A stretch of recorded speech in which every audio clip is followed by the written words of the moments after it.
ఇప్పుడు మన పిల్లలకి సూపర్ మ్యాన్, బ్యాట్మ్యాన్ సినిమాలు చూపించడం కన్నా మన హిందూ ఇతిహాస గాథలైనటువంటి మహాభారతం, రామాయణం, అదేవిధంగా పురాణాలైనటువంటి స్కంద పురాణం, విష్ణు పురాణం, శివపురాణం, బ్రహ్మపురాణం, ఇలా చెప్పుకుంటూ పోతే 18 పురాణాలు ఉన్నాయి.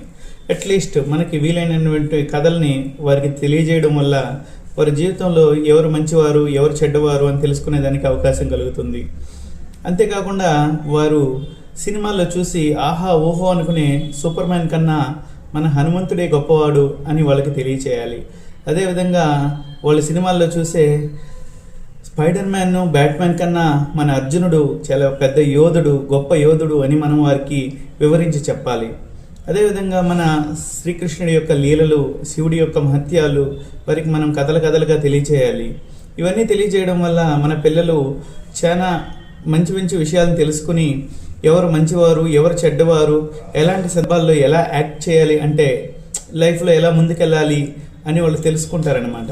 సో మనం సినిమాలు చూపించి వాళ్ళ యొక్క చిన్ననాటి నుంచి వాళ్ళ బాల్యాన్ని మొత్తం సినిమాలకి అంకితం చేయడం వల్ల మన అద్భుతమైన కథలు, సాంప్రదాయాలు, మన యొక్క పురాణాలు, వాటి యొక్క గొప్పతనాలు మన పిల్లలకు తెలియకుండా పోయే అవకాశం ఉంది.